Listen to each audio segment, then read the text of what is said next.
dia Detikers. Nah, untuk update-update-nya Detikers, kita sudah kedatangan narasumber, ada Bu Nadia Tarmizi dari PLT Kepala Biro Komunikasi Kemenkes. Halo Bu Nadia, selamat sore. Selamat sore Bu Nadia. Apa kabar Bu? Baik. Bu, ini kan kasus ini begitu menggeparkan ya Bu ya. Sejauh ini temuan tim investigasi Kemenkes seperti apa sih Bu? Atau sudah proses apa saja? Ya, jadi saat ini kan sedang berproses ya Mas, untuk kita mengetahui apakah di dalam kejadian bunuh diri yang menimpa almarhum ini disebabkan oleh salah satunya faktor tekanan daripada adanya perundungan yang dialami saat menempuh pendidikan ya. Jadi walaupun kita tahu bahwa pendidikan dan pengawasan untuk peserta pendidikan atau spesialis ini kan oleh Kementerian Pendidikan Dikti ya, tapi karena ini kita tahu bahwa Rumah Sakit Karyadi adalah salah satu rumah sakit vertikal Kementerian Kesehatan dan salah satu menjadi wahana pendidikan ya. Jadi artinya ini menjadi penting untuk kemudian kalau ada kecurigaan ya ataupun juga ada permasalahan, kita harus segera turun tangan.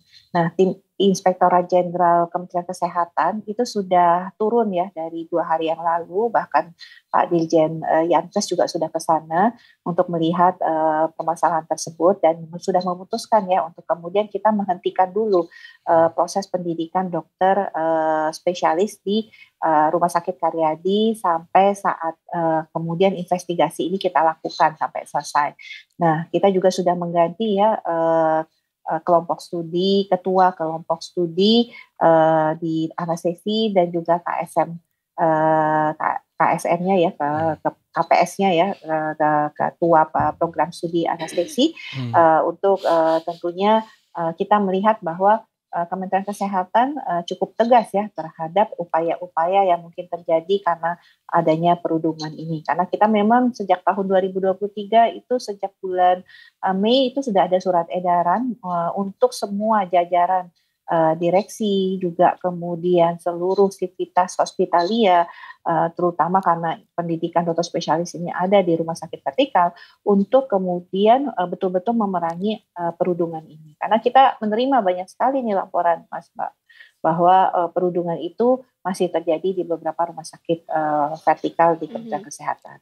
Oke, terkait dengan perundungan ini Bu, seperti yang Ibu sampaikan barusan bahwa banyak ada laporan begitu ya yang diterima. Nah, sebenarnya perundungan ini apakah menjadi sebuah tradisi tanda kutip mungkin ya Bu ya dari sistem pendidikan terutama untuk kalau ini kita berbicara dalam konteks pendidikan kedokteran spesialis begitu ya Bu ya, apakah memang ada karena ada kalau nggak salah itu ada ini juga ya mungkin mohon dibenarkan kalau ada informasi yang keliru Ibu, ada semacam buku panduan bullying begitu dari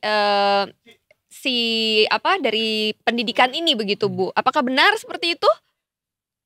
Ya, jadi kalau kita lihat memang beberapa kasus ya, karena memang kita menerima hampir 350 kasus kejadian perundungan yang masuk melalui sistem ya yang kita buat dan kita sudah launching akhir tahun lalu ya di 2023 seiring dengan petunjuk teknis ya untuk pelaksanaan bagaimana upaya kita mencegah terjadinya perundungan ini. Nah, dari kasus-kasus yang kemudian kita verifikasi ya dari laporan yang masuk, memang ada yang mengatakan seperti ada rule-nya ya, apa-apa saja yang harus dilakukan sebagai seorang junior pada saat di awal menempuh pendidikan dokter spesialis. Tapi itu sangat bervariasi ya, karena tiap-tiap mungkin prodi, tiap-tiap kemudian institusi itu berbeda-beda. Jadi kalau kita bicara ada buku atau tidak ya memang sebagian mengatakan ada, tapi kadang-kadang kita tidak bisa menemukan buktinya itu, ya. Jadi kadang-kadang bentuk fisiknya kita tidak bisa dapatkan ataupun juga mungkin beredar ya di media elektronik, tapi itu pun juga sepotong-sepotong ya. Jadi memang tidak mudah memberantas perundungan ini. Mas ya kalau kita lihat memang karena ini di dalam sistem pendidikan ada ketakutan junior ini terhadap senior atau kepada dosennya karena nanti pada saat menempuh pendidikan menjadi terkendala ya. Jadi kita berusaha ya untuk mendapatkan bukti-bukti termasuk pedoman bullying tadi, tapi memang tidak mudah. Seperti itu. Ada usaha kah atau ada yang sudah dilakukan oleh kementerian sendiri untuk memotong praktik perundungan ini, Bu Nadia? Ya, artinya tadi membuka channel ya untuk kemudian kita bisa menerima masukan informasi terkait perundungan. Yang kedua adalah kita juga melakukan ya kemarin survei cepat untuk kesehatan jiwa para pendidikan dokter spesialis ya. Hampir 300 kita tahu bahwa para peserta pendidikan dokter spesialis ini mengalami kesehatan mental. Nah, gangguan kesehatan mental ini banyak hal ya, bisa terjadi karena tekanan ekonomi, tekanan saat pendidikan, dan juga salah satunya adalah tekanan mendapatkan perundungan. Nah, ini yang tentunya saat ini terus-menerus kita proses ya, artinya mereka yang membutuhkan pertolongan, bahkan mereka yang punya keinginan untuk bunuh diri, ini juga sudah kita lakukan upaya-upaya untuk menolong mereka. Nah, sayangnya kasus ini terjadi ya, oleh karena itu kita berkomitmen keras ya untuk kemudian bisa melakukan upaya-upaya supaya jangan sampai terjadi lagi kasus seperti ini. Apalagi kalau kemudian faktor bunuh dirinya disebabkan oleh perundungan, seperti itu. Ya, ini bahkan instruksi, saya lagi bukan Ibu, instruksi Menteri Kesehatan ini sebenarnya cukup tegas Ibu ya, hukumannya banyak begitu, maksudnya dari sanksi ringan, ya, dari sanksi ringan sampai berat. Tapi memang pada praktiknya apakah harus ditambahin lagi Bu sanksinya Bu biar pada takut gitu biar Bu? efek jerahnya lebih terasa gitu Bu. Ya, memang ini ya memang tidak mudah ya. Tentu kita memerangi perundungan ini secara bersama, karena juga ada ketakutan dari yang mengalami perundungan dan juga ada ya junior ataupun senior ataupun mungkin dosen ya yang tentunya berperan di balik ini. Oleh karena itu memang kita harus bersama-sama dan kemudian terus-menerus membuktikan, menyatakan bahwa yang melaporkan perundungan pun sebenarnya akan aman seperti itu. Jadi makanya kemudian salah satunya yang kita lakukan menghentikan kegiatan prodi anestesi ini adalah supaya tidak ada intervensi seperti itu kita lakukan. Oke, jadi kalau berbicara mengenai koordinasi dari Kementerian Kesehatan sendiri terhadap investigasi atau kepada para junior, kan ini ada statement dari Menteri Kesehatan Pak Budi Gunadi Sadikin bahwa ini diberhentikan sementara supaya proses investigasi berjalan secara transparan, bersih dan juga cepat begitu kan Bu ya. Apakah memang sejauh ini komunikasi atau koordinasi dengan junior-junior yang ada di sana itu mengalami intervensi kah Bu? Ya, ini sebenarnya mencegah saja ya, sifatnya preventif ya. Potensi-potensi ini kan pasti terjadi ya, dan tentunya kita tidak ingin ini menjadi permasalahan dalam proses investigasi, dan kita ingin sebenarnya investigasi ini cepat kan Mbak. Nah jadi oleh karena itu potensi-potensi yang mungkin mengganggu untuk kita bisa mendapatkan data dan fakta itu yang kemudian kita coba untuk kita minimalkan seminimal mungkin seperti itu. Oke, ini sebuah langkah mitigasi begitu ya Bu ya, agar prosesnya bisa berjalan dengan cepat begitu ya Bu.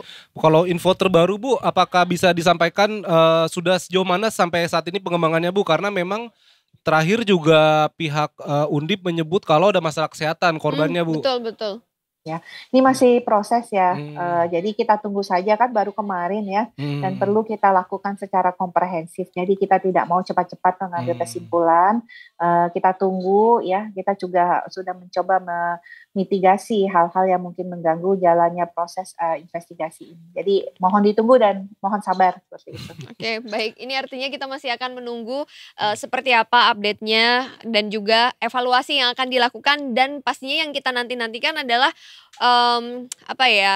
efek jerah. Perundungan ini. Ini efek jerah yang akan diberikan, sanksi yang akan diterapkan ini akan seperti apa. Tapi kalau sejauh ini kira-kira Bu bisa diberikan gambaran sedikit mungkin terakhir pada kita, kira-kira akan diberikan sanksi seperti apa kalau misalnya memang kasusnya ternyata adalah betul 100% penyebabnya adalah karena perundungan ini. Ya, kalau memang ini terbukti sebuah perundungan, atau pertama tata kelolanya kita perbaiki ya, jangan sampai kemudian hal ini terjadi.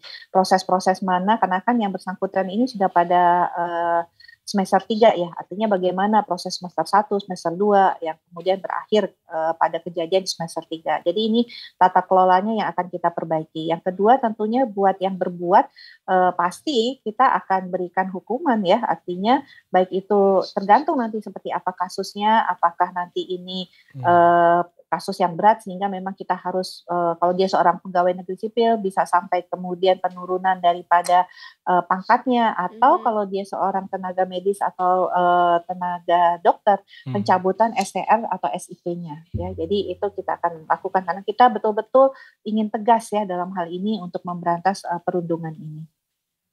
Siap, terima kasih banyak Bu Nadia informasinya. Terima kasih Sama-sama. banyak Ibu. Kita menantikan seperti apa update-nya. Nanti mungkin kita bisa ngobrol-ngobrol kembali untuk mengupdate ini ya Bu ya. Ya, baik, salam sehat, ditunggu. Terima Dan kasih, mari Bu sama-sama Nadia. kita perangi Iya. perundungan ya. Ya, Siap. siap Ibu. Terima Terima kasih Bu kasih. Nadia.